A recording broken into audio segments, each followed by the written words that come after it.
Superman, X-Men, Blade, Green Lantern, Kick-Ass, Watchmen, Batman ou encore Avengers. Le succès des super-héros au cinéma aujourd'hui ferait presque oublier qu'ils viennent tous d'un univers commun, le comic book. Alors que les films s'approprient le box-office, nous avons voulu revenir sur les origines de ces personnages qui nous font rêver. Aujourd'hui, Jean de Pellet, journaliste spécialiste des comics américains, nous aide à y voir plus clair sur les origines d'un tisseur de toile, Spider-Man.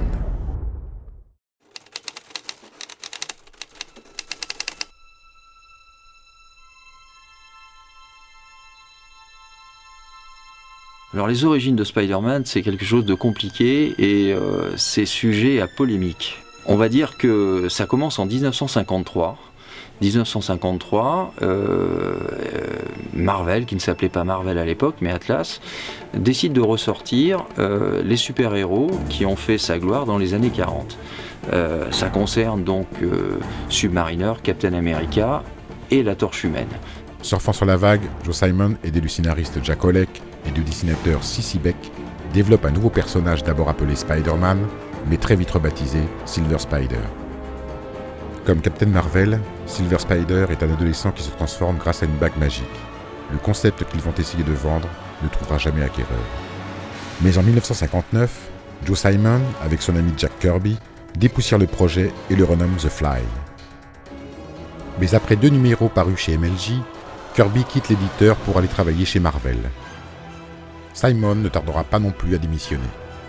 2 ans plus tard, suite au succès des 4 Fantastiques, Stan Lee, alors éditeur en chef de Marvel, demande à Jack Kirby de lui proposer de nouvelles idées de super-héros. Kirby propose donc un concept de 5 planches sur lequel Stan Lee ajoute ses dialogues. Suivant la chaîne de production, les dessins arrivent dans les mains de Steve Ditko, l'encre désigné par Stan Lee. En voyant les planches, Ditko reconnaît tout de suite The Fly et prévient Stan Lee. Inquiet des problèmes de plagiat, Lee décide d'abandonner le concept donné par Kirby et confie à Ditko le soin de remodeler le personnage.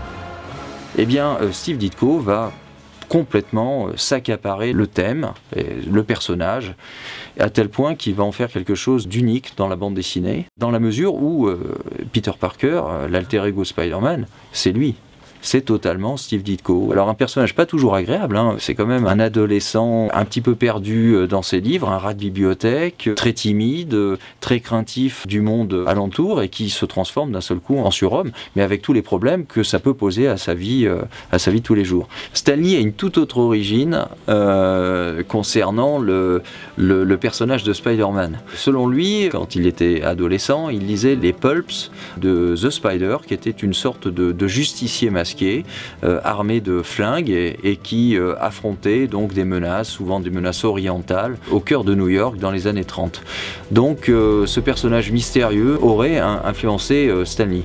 Bon, il est bien certain que Stan Lee a toujours une explication à donner concernant l'origine des personnages qu'il a co-créé, une origine qui met bien sûr en valeur sa participation. Marvel a toujours appuyé et accrédité ses versions dans la mesure où ça justifiait un petit peu leur possession des licences des personnages. Martin Goodman, fondateur de Marvel, donne son feu vert pour que Spider-Man apparaisse pour la première fois dans le numéro 15 du magazine Amazing Fantasy, publication qui accumule les mauvais résultats depuis quelque temps. Le public est tout de suite au rendez-vous et les ventes s'envolent. Donc, dans la précipitation, Martin Goodman demande à Stan Lee et Steve Ditko de sortir un nouveau magazine qui va s'appeler Amazing Spider-Man et qui va bien sûr reprendre la place un petit peu auprès du distributeur qu'occupait Amazing Fantasy. Après les 10 premiers numéros, Stan Lee va demander à ses dessinateurs de rester dans un univers cohérent. Et donc on va avoir des personnages qui vont s'intercroiser d'une revue à l'autre. Donc ça c'est vraiment la patte de Stan Lee.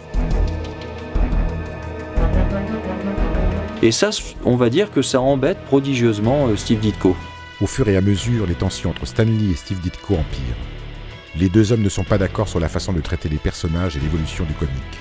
À partir du numéro 18, la communication entre eux se fera uniquement par intermédiaire, sur papier ou par collaborateurs interposés.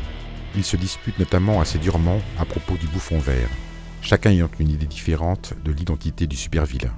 Pour Lee, il devait être un proche de Peter Parker, alors que Ditko souhaitait un parfait inconnu. À cela vient s'ajouter les exigences de Martin Goodman qui demande à Steve Ditko d'enjoliver ses personnages féminins.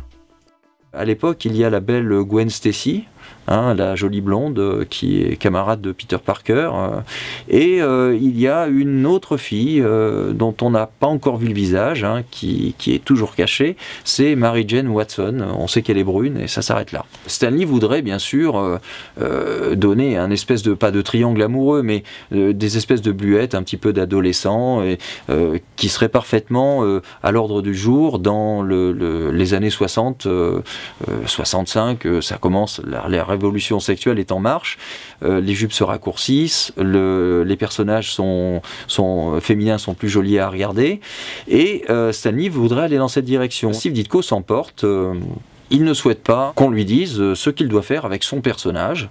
Et donc la situation s'envenime et il va voir l'associé de Stan Lee à l'époque, qui s'appelle Roy Thomas, et il lui donne sa démission. Donc Stan Lee se retrouve bien dans l'embarras, il n'a plus de dessinateur. Et il demande à John Romita de reprendre donc Spider-Man. Il va tout de suite donner au personnage tout ce que l'éditeur voulait, c'est-à-dire des jolies filles, un environnement très glamour à Peter Parker. Donc d'un seul coup, ils vont se réunir dans un espèce de club d'étudiants où ils vont écouter de la musique, où les filles vont danser avec des robes yéyées, où Gwen Stacy va devenir encore plus charmante qu'elle n'était, où on va enfin découvrir le visage de Mary Jane Watson. Et la série se poursuit et devient vraiment une série typique des années 60, décrivant le milieu étudiant avec ses interrogations, ses histoires d'amour, beaucoup plus ouvertes, beaucoup moins repliées sur soi-même. Le personnage de Peter Parker va d'ailleurs évoluer, va s'acheter une mobilette. On va avoir une véritable métamorphose de la série à ce moment-là, beaucoup plus dans l'optique de l'éditeur et dans peut-être aussi ce qu'attendent les lecteurs.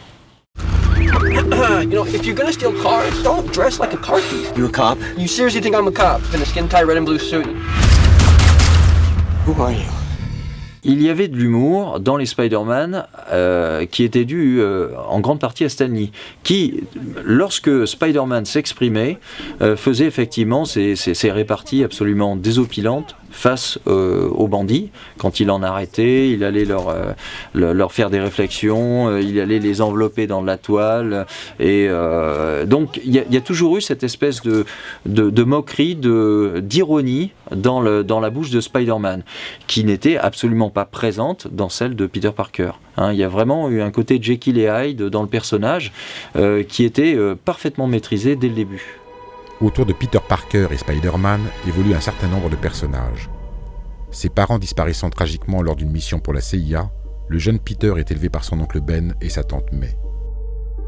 Tout comme dans le comics Roy Kid, paru en 1955, l'oncle Ben se fait tuer. Et c'est cet événement majeur qui poussera Peter à combattre le crime.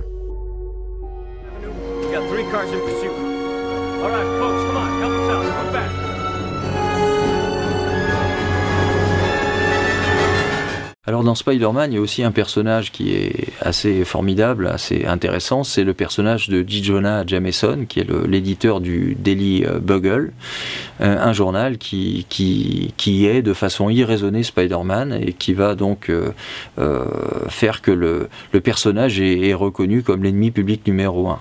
Malgré tous ses défauts, malgré son irascibilité, on finit par bien l'apprécier et il fait partie des meubles, on va dire, dans la série Spider-Man. Could you pay me in advance?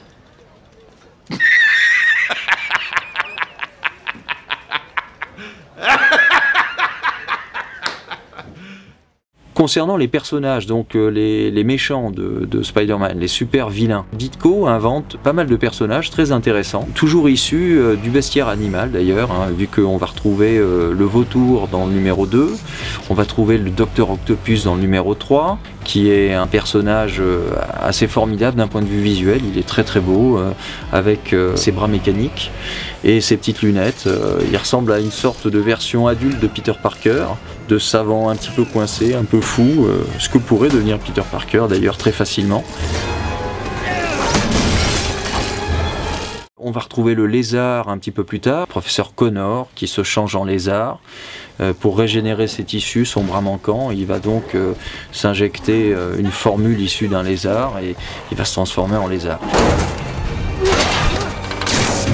L'homme sable pour son côté graphique. Lorsqu'il est dessiné par Steve Ditko, on voit ces espèces de petites taches noires qui le représentent comme s'il était fait donc d'un assemblage aggloméré de sable avec son t-shirt à rayures. Je trouve ça très, très design, très beau.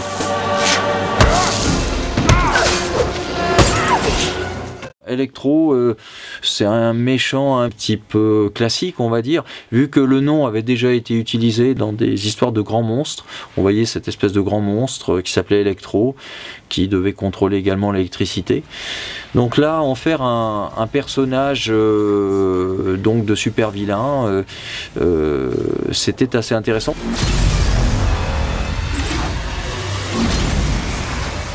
Comme dans toutes les histoires de Stan Lee, il y a toujours un background social chez les vilains, une explication à leur méchanceté ou à leur misère. Et donc, ces histoires ne sont pas si manichéennes que ça. Et je dirais que c'est une des grandes avancées de Marvel dans les années 60, dans l'histoire de la bande dessinée. Peter Parker est encadré de deux magnifiques jeunes filles, Mary Jane Watson et Gwen Stacy. Mary Jane Watson, la brune, qui est une de ses voisines, qui est présentée à Peter par une amie de sa tante, et elle s'avère être une fille extrêmement dynamique, qui est à un moment go-go dancer dans un bar, qui est extrêmement émancipée, une véritable tigresse. Gwen Stacy, c'est la blonde, et donc assez évanescente, assez princesse en péril, la fille d'un capitaine de police, donc qui pourchasse également Spider-Man, et dont on devine assez vite qu'il sait qui est Spider-Man, mais qu'il sait aussi que Spider-Man n'est pas le vilain que prétend Jonah Jameson, l'éditeur du Daily Bugle.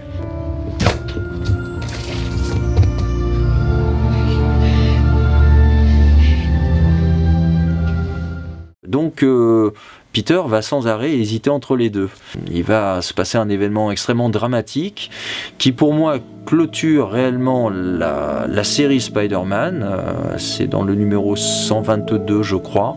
C'est la mort de Gwen Stacy, elle est tuée par le Goblin.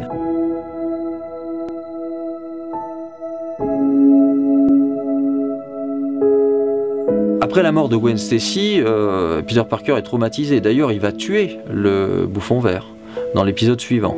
Et c'est la fin du cycle.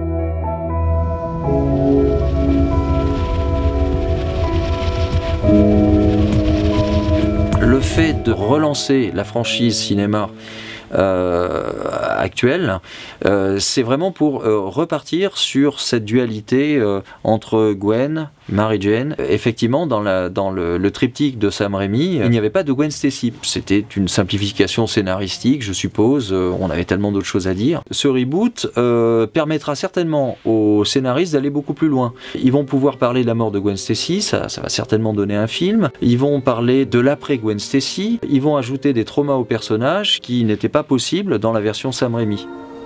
Whatever life holds in store for me, I will never forget these words. With great power comes great responsibility. This is my gift, my curse. Who am I? I'm Spider-Man. Tous les personnages Marvel ont leurs problèmes et vont devoir les régler de façon humaine.